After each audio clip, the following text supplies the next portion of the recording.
Queridos amigos, sejam bem-vindos ao canal Viver Espírita.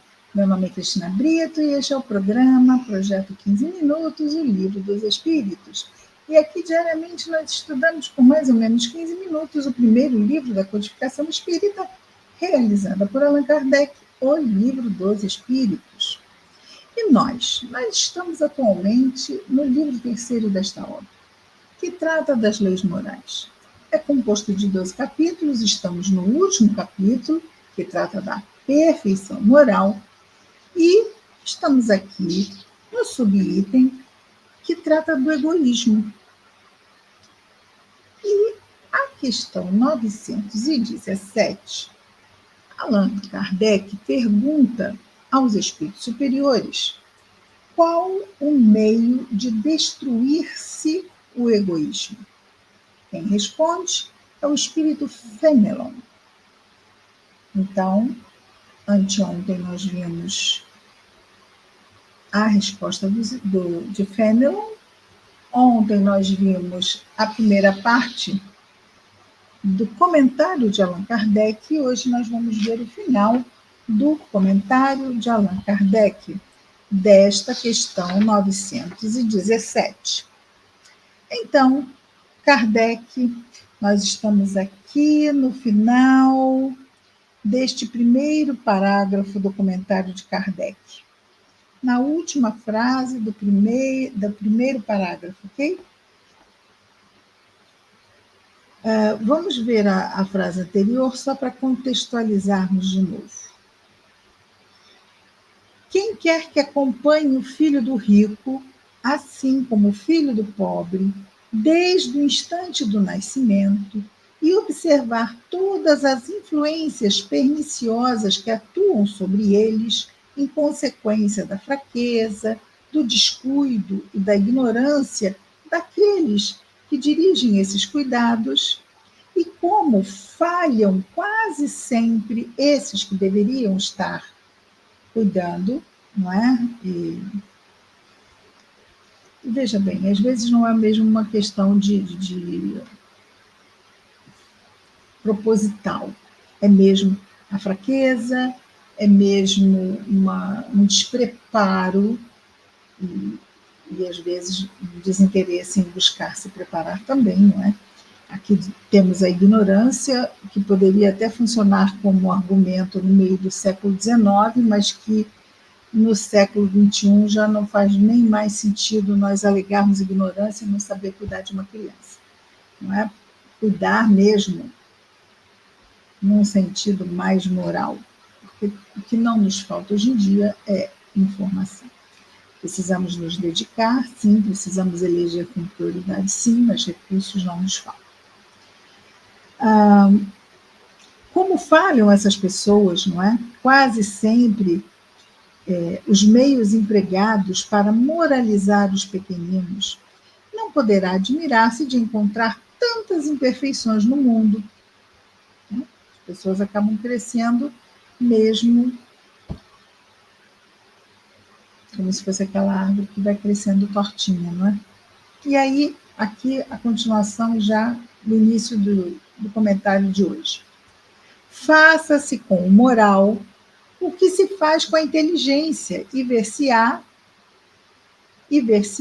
que, se há naturezas refratárias, também há, em maior número do que se pensa, as naturezas que apenas reclamam boa cultura para produzir bons frutos.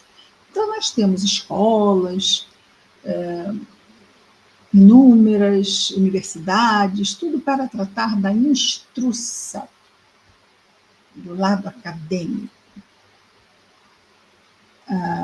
E então não há esse mesmo cuidado com o lado moral, com a educação dos valores morais. Quando eu era pequena, muito tempo, não tão pequena, mas criança, existia uma matéria que era organização moral e cívica. Organização moral e cívica. Está aí. Havia aí, pelo menos, algum conteúdo moral. Alguns poderão dizer, era no período da ditadura militar. Isso não está sendo posto em causa. Estamos falando de educação moral, ok? E havia. Então, eu sou testemunha disso. Houve uma época em que houve um interesse de se colocar isto.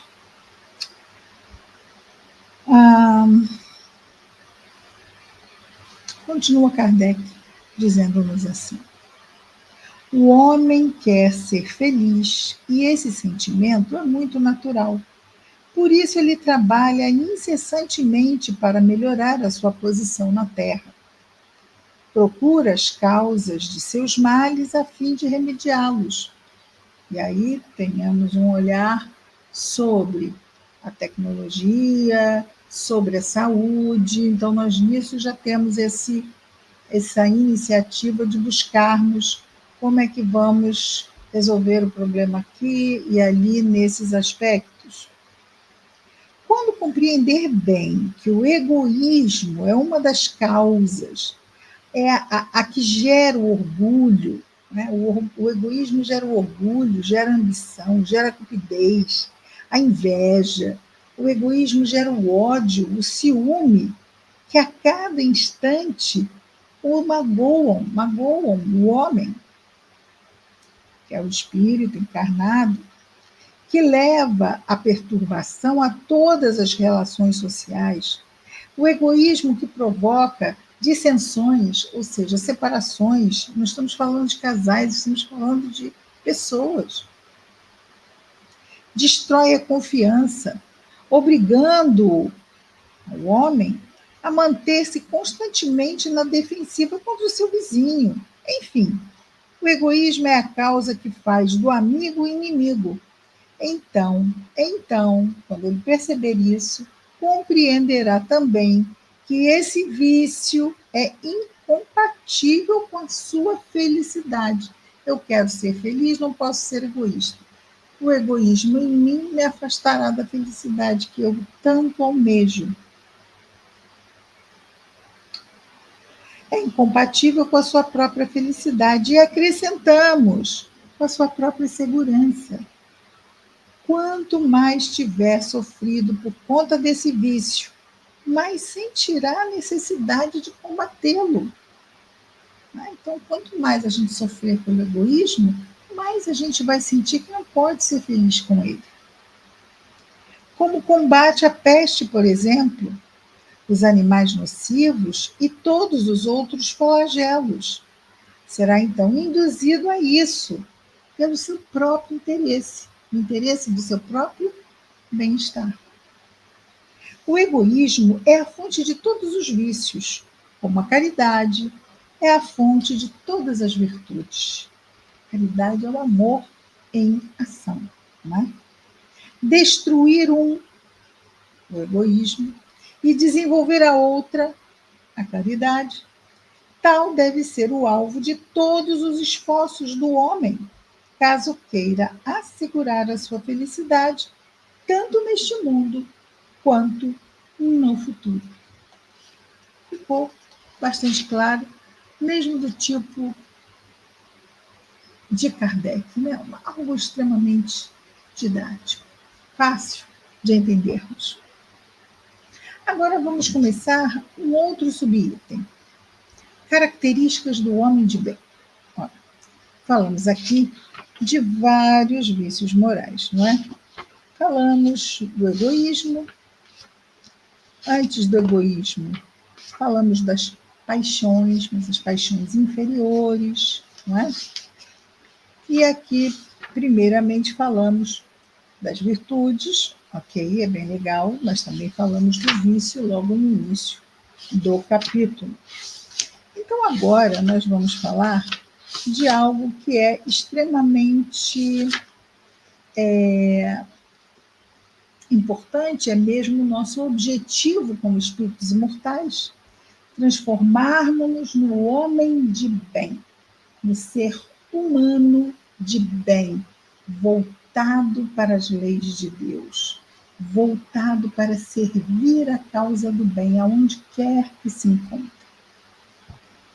e criando assim um ciclo de energias positivas em torno de seus passos, de seus pensamentos, dos seus sentimentos, mesmo de toda a sua vida.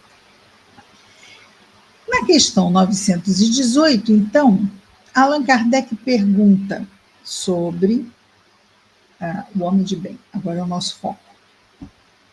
Lá no Evangelho segundo o Espiritismo, nós temos o capítulo 17, que é... Aqui está aqui, olha. Perfeição moral. Capítulo 16, capítulo 17. Não, sede perfeitos. Sede perfeitos. O segundo item do capítulo 17 do Evangelho segundo o Espiritismo, sede perfeitos, é o homem de bem.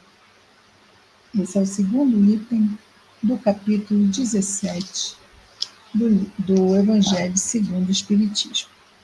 Por quê? Porque o homem de bem é sinônimo, isso vamos ver lá no Evangelho, o homem de bem é sinônimo do verdadeiro espírita, que é sinônimo do verdadeiro cristão. Okay? Só para nós termos uma ideia do que é o homem de bem, o verdadeiro cristão, que é sinônimo do verdadeiro espírita. O espírita, sim, é cristão. Pergunta Allan Kardec.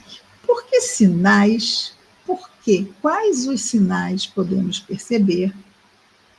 Por que sinais se pode reconhecer num homem o progresso real que deve elevar o seu espírito na hierarquia espiritual? Quais são os sinais que nos revelam que aquela pessoa está se elevando na hierarquia espiritual? Respondem os espíritos.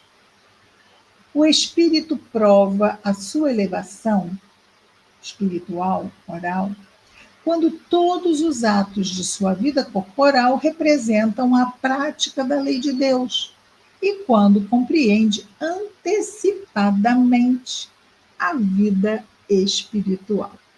Então, ele está aqui, ele está no mundo, mas não é no mundo, porque ele sabe que tudo que ele faz aqui, na verdade, tem a ver com a sua vida de espírito imortal, e não com a sua vida de fulano de tal que está lá na certidão de nascimento. Nós estamos aqui e esta nossa vida está a serviço dos nossos interesses de espírito imortal. Quando nós percebemos isso, vamos fazer escolhas mais amadurecidas, porque sabemos que todas as nossas escolhas aqui vão repercutir na nossa vida de espírito imortal. E aí nós temos o comentário de Allan Kardec, que é um comentário mesmo robusto. Vamos deixar esse comentário para amanhã, e aí vemos todo o comentário num dia só, não é? Ficamos hoje aqui com essa primeira parte da questão 918 de O Livro dos Espíritos, projeto 15 minutos. Muita paz a todos.